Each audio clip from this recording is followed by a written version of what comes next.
Bueno, muchachos, profesor, buenos días. Bueno, a continuación, nuestro grupo compuesto por Diana Ducuara y Kevin Urrea les expondrá el mapa mental del libro Utopía para Realistas de Rutger Bregman.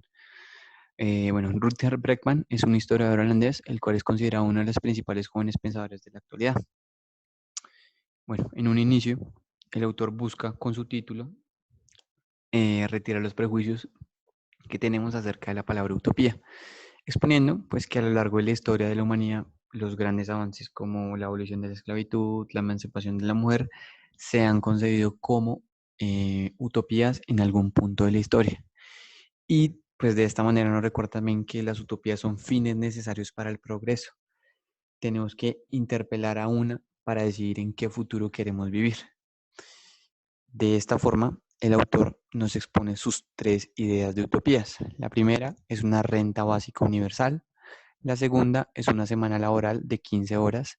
Y por último está la apertura de fronteras. Son ideas revolucionarias, muy interesantes y están muy bien sustentadas por medio de datos concretos, experiencias históricas e indicadores muy serios y concretos. Bueno, muchachos, para comenzar, eh, iniciamos con el punto de la renta básica universal. Bueno, en este punto el autor hace gran hincapié y la define como un sueldo mínimo que permitiría a las personas vivir decentemente. Y el requisito que pide para acceder a él es, como dice él, tener pulso o, en otras palabras, estar vivo. Bueno, para adentrarnos en este punto, surge una primera cuestión. El autor nos plantea si en realidad los pobres toman decisiones desacertadas, demostrándonos que en realidad las decisiones de los pobres no son desacertadas, las decisiones de los pobres son desesperadas, al tener que pensar en un sinfín de problemas económicos y que no están en la capacidad o, como él lo llama, el ancho de banda mental de tomar las mejores decisiones, pues obviamente van a estar saturados para tomar decisiones acertadas. Hace la comparación con un viejo computador, el cual pues se le colocan muchas tareas y pues obviamente tarde que temprano pues el computador se va a trabar, va a dejar de funcionar y no precisamente porque sea un mal computador, simplemente pues porque se le colocan muchas tareas al tiempo. Bueno, otra pregunta que surge es que si realmente los pobres deben superar la pobreza por sus propios medios. Bueno, como en algún momento de la historia, Margaret Thatcher definió la pobreza como un defecto de personalidad, para el autor no es así. Para el autor, la renta básica debe ser proporcional a las personas que verdaderamente conocen y saben de sus necesidades. No implementar programas sociales con parámetros que el gobierno cree que los pobres necesitan. Realmente los únicos que conocen sus necesidades son ellos mismos, la propia gente. Entonces, no se debe gastar dinero en programas sociales innecesarios y que generan un bajo alcance. Bueno, al igual que esto, el autor considera que la pobreza no es el único elemento estructural. También está la desigualdad y las expectativas desmedidas. En cuanto a las expectativas desmedidas, pues entre más carros lujosos, celulares de último modelo, última gama, existan o se vayan creando, pues mayor va a ser mi sensación de escasez. Es decir, si mi compañero tiene el iPhone 8, pues yo soy un pobre por no tenerlo. En cuanto a la desigualdad, pues nos expresa o nos hace caer en cuenta que no es lo mismo ser pobre en Latinoamérica que en un país europeo como Finlandia o pues una tal Holanda, en donde la asistencia social brinda la oportunidad de vivir cómodamente pues a la gente que accede a ella. Otro punto a observar son las ayudas sociales brindadas por entes gubernamentales comparados con brindar un techo gratis para los pobres. Este punto se argumenta mediante un experimento realizado en Utah, Estados Unidos. Bueno, Utah, Estados Unidos, nos contextualiza el autor como una ciudad agobiada por los sin techo, como él los llama, y en donde se veía que sus programas de asistencia social no generaban realmente un impacto. Por esto se repensaron las ideas y se estableció que se debía cambiar la forma de asistir a la gente. Por eso se pensó en el proyecto de brindar vivienda gratis para los sin techo. Obviamente, esta decisión de implementar este proyecto pues no tuvo gran acogida y fue rechazado por gran parte de los políticos de esta región. La sorpresa fue grande, pues cuando después de un año implementado el proyecto, se hizo una comparación entre los dos programas. Entonces, como les dije, el primero estaba compuesto por un gasto o la sumatoria de los gastos en asistencia social, asistencia policiva y los gastos en tribunales y pues otros gastos que un sin techo acarreaba anualmente. Esto ascendió a un valor total de $16,000 al año. En contraposición a esto estaba el proyecto de brindar vivienda gratis para los sin techos. Este programa estaba pues establecido por la vivienda gratis y adicional a eso una guía profesional para la consecución de un trabajo. El programa se tasó en unos $11,000 anuales, una diferencia de $5,000 entre los dos programas por persona. Pues de esta forma el programa de las viviendas gratis fue un éxito. 6,500 personas habían salido de la indigencia, tenían un trabajo, eran autosostenibles y pues lo mejor de todo fue visto como una inversión a largo plazo. ¿Por qué? Porque estas 6,500 personas empezaron a pagar impuestos. Y pues ahí es donde el autor nos plantea eh, una cuestión del por qué nosotros seguimos combatiendo los síntomas en vez de curar pues la enfermedad real. Bueno, muchachos, ya para adentrarnos en la segunda idea, bueno, para sorpresa de muchos, incluido yo, la historia de la renta básica universal está muy relacionada con un presidente ultraconservador. Sí, señores, Richard Nixon. Richard Nixon, presidente de los Estados Unidos entre 1969 a 1974, estuvo a punto de implementar una renta básica universal, sí, más bien nacional en Estados Unidos. Bueno, sin embargo, eh, aunque pasó el debate en la Cámara de Representantes, se quedó en el Senado. Bueno, en un principio, la idea de implementar una renta básica surgió en la administración Nixon por el análisis de un experimento hecho en 5 ciudades norteamericanas. Bueno, de estas 5 ciudades norteamericanas, pues se tomó como referencia Seattle y Denver, en donde se demostraba que al implementar un tipo de renta básica, la gente no había empezado a trabajar menos. Por el contrario, la productividad aumentó más, la pobreza se redujo y los principales indicadores sociales mejoraron. No obstante, pues todo estaba viento en popa hasta que de pronto se estableció el foco de los analistas en un indicador. Sí, pues el divorcio, o si los divorcios aumentaron pues en más de un 50%, al brindar pues la independencia o esta independencia a las mujeres de una renta básica asegurada, pues decidieron marcharse. Entonces pues saquen sus propias conclusiones. Por ese pequeño ítem se cayó el proyecto de la renta básica en Estados Unidos. Bueno, adicional a eso, pues nos brinda una serie de datos económicos interesantes. Erradicar la pobreza en Estados Unidos valdría alrededor de $175,000,000,000, que eso significa tan solo el 1% del PIB y no es nada comparado con lo gastado en guerras como la de Irak y Afganistán, un monto que más o menos asciende a 6 billones de dólares. Bueno, ya para concretar la idea, pues el autor nos retrata los beneficios de implementar una renta básica universal y pues establece que realmente funciona. Primero, eh, se le da un mejor manejo. Como les decía anteriormente, al darle la oportunidad a la gente que use ese dinero en las necesidades que realmente requieren, pues va a generarse un mayor impacto. Cada persona es reflexiva en cuanto a sus prioridades.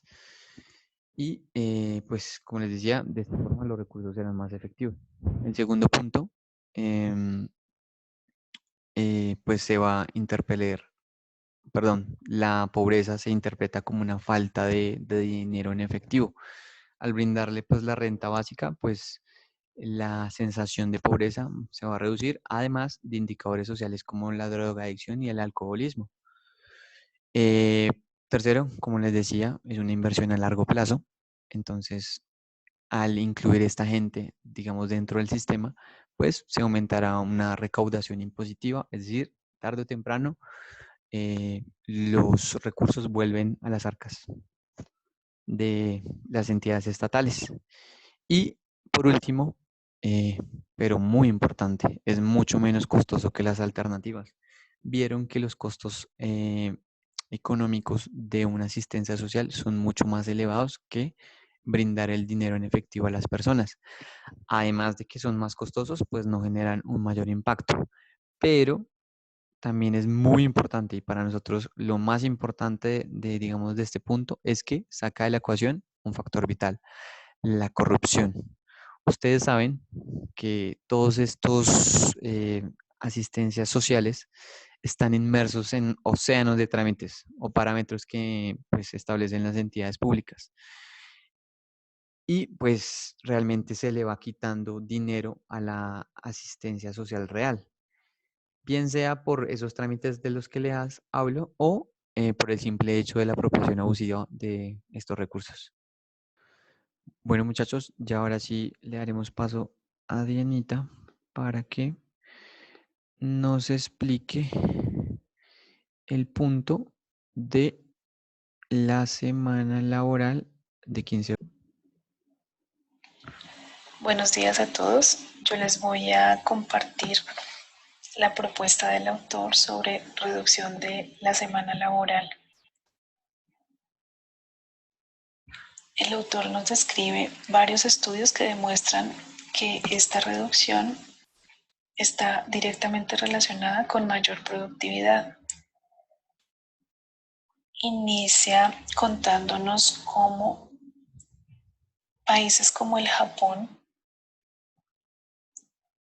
luego de una crisis financiera producidos por el terremoto de 2011, mejoran sus indicadores del PIB considerablemente. De esta forma, nos describe el desarrollo de este indicador desde 1932, inicialmente como una forma de medir la producción y posterior a la Segunda Guerra Mundial se convierte en el tablero de mando para monitorear la economía de los países. Sin embargo, este indicador deja de lado lo que no se ve, es decir, los servicios a la comunidad, los esfuerzos por no contaminar, el trabajo no remunerado, la economía sumergida y los avances en el conocimiento. Es decir, cuanto más indispensable es una ocupación como limpiar, cuidar y enseñar, menos está valorado en el PIB. Por esta razón, describe la necesidad de buscar formas alternativas de medición del bienestar social y propone el indicador del ingreso real y el índice de bienestar económico sostenible, que sí tienen en cuenta factores como la contaminación, la delincuencia, la desigualdad y el trabajo voluntario, pero no tienen en cuenta los avances tecnológicos. Frente a estos factores, el autor propone como estrategia para la prosperidad gastar menos en productos que se fabrican a menor precio y más en servicios de trabajo intensivo, el arte, la atención sanitaria, la educación y la seguridad. Propone crear un nuevo tablero de mando para monitorear las cosas que hacen que la vida merezca la pena, no solamente el dinero y el crecimiento económico, sino también el servicio a la comunidad, el conocimiento y el valor más preciado que es el tiempo.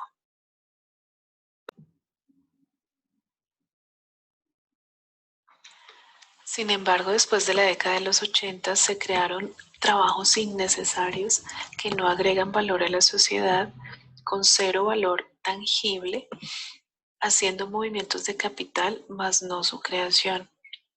Y esto dificulta la consecución de la propuesta de disminuir la jornada laboral. Bueno, muchachos, dicho lo anterior, nos centraremos en el último punto, la última idea de utopía, que es la apertura de fronteras. Entonces, pues el autor nos retrata una utopía de un mundo sin fronteras, donde se quiere abrir las fronteras no solo a los bienes, sino una apertura total a la mano de obra. Considera él que eh, este movimiento de personas en el mercado mundial, laboral mundial, se convertirá en el principal motor del progreso. Y nos cita un estudio del Banco Mundial en donde retrata que si todos los países desarrollados dejaran entrar un 3% más de inmigrantes, tendremos 305.000 millones más que gastar. Esto triplica la suma que es usada en ayuda internacional.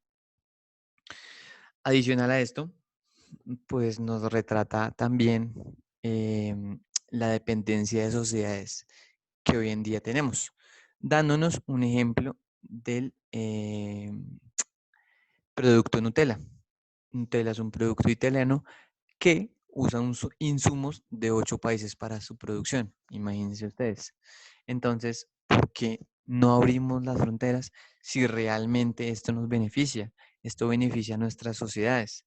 No más, miren ustedes, la primera superpotencia mundial es Estados Unidos, la cual es cimentada por inmigrantes. Claro está que yo creo que, al igual que nos pasó a nosotros, ustedes están pensando en palabras como terrorismo, como delincuencia, como cohesión social, como desempleo y como mano de obra barata. Pero los datos nos muestran lo contrario. En cuanto a que todos son terroristas,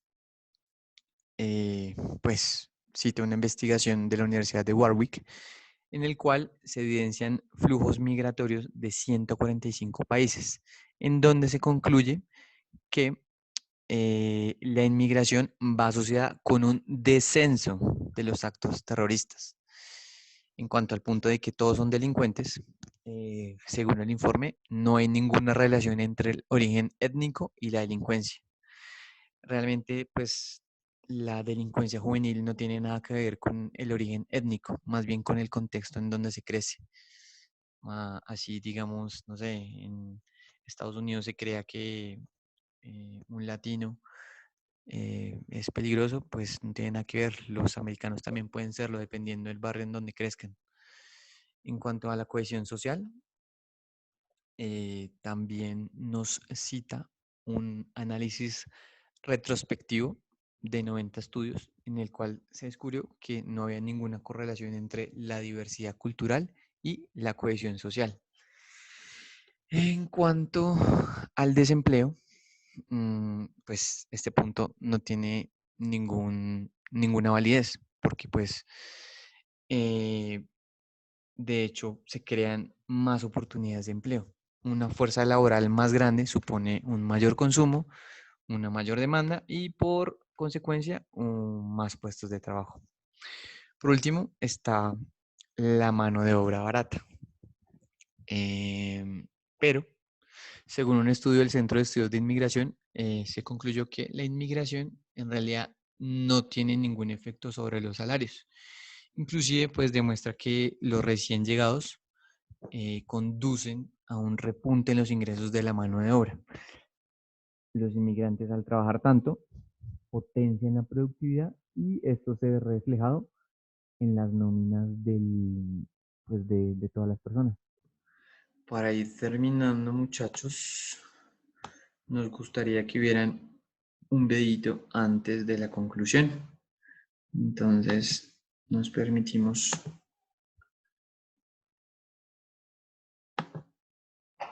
ponerlo.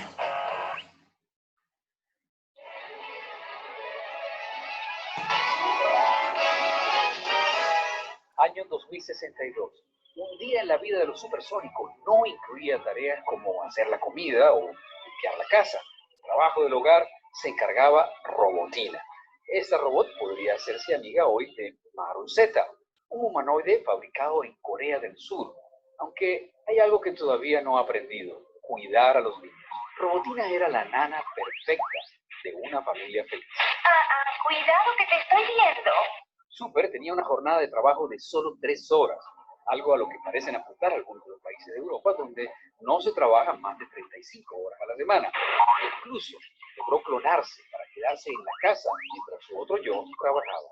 Dime la verdad, soy muy guapo. Todavía no duplicamos humanos, pero después de la oveja Dolly, el primer mamífero en ser enteramente clonado, algunos creen que estamos a solo un paso. Para ir a la oficina, eso sí, nada mejor que un auto volador. ¿Les parece futurista? No tanto. Fíjense en el cielo de Sao Paulo, Brasil, y comprueben cómo los nuevos taxis se llaman helicópteros. No son autos, pero es cuestión de tiempo. El Centro Aeroespacial de Massachusetts, de Estados Unidos, ya están probando este artilugio. Se llama terrafugio. Cuando tenían vacaciones, los supersónicos podían viajar a la Luna. Turismo espacial. Una opción que ya es real en compañías como Virgin Galactic, aunque sus destinos no sean todavía tan lejanos. Claro, si la opción es quedarse en casa, la familia Supersónico tenía de todo. ¡Cha-cha! En el 2062 podían hablar con los amigos por videoconferencia. Hoy a eso lo llamamos Skype o Hangouts. Veían las noticias y estudiaban en una pantalla electrónica. Hoy lo hacemos en la internet y con ebooks. Por cierto, en Orbit vivían en las nubes. Aún hoy no construimos en el aire, pero tenemos la Estación Espacial Internacional y hemos logrado levantar ciudades en el medio del mar, creando islas artificiales. ¿Acertaron en todo? No. Algo que no supieron ver fue el éxito de los teléfonos celulares. Al menos en eso nosotros hemos sido más supersónicos que los creadores de estos personajes, Hanna-Barbera, hace 50 años. Adiós, mamá. Bueno, muchachos, ya para finalizar, le daremos paso a Dianita que nos explique el último punto.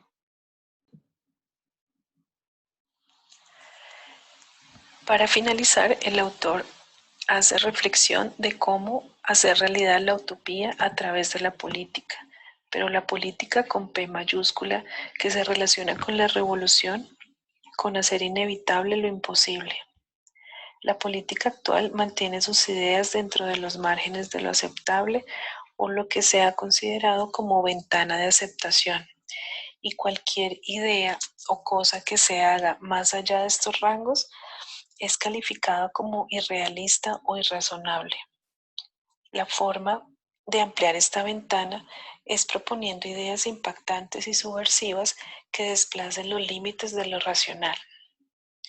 Ideas como la esclavitud, la emancipación de las mujeres y el auge del estado de bienestar fueron alguna vez ideas descabelladas.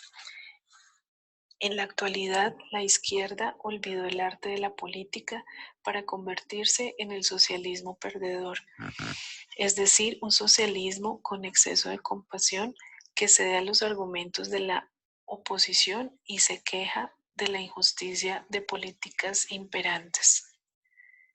Se debe rescatar la meritocracia, la innovación, las reformas y la eficiencia. Los verdaderos progresistas deben irradiar ideas y esperanza con ética y persuasión, convencidos de que existe un camino mejor. Muchas gracias.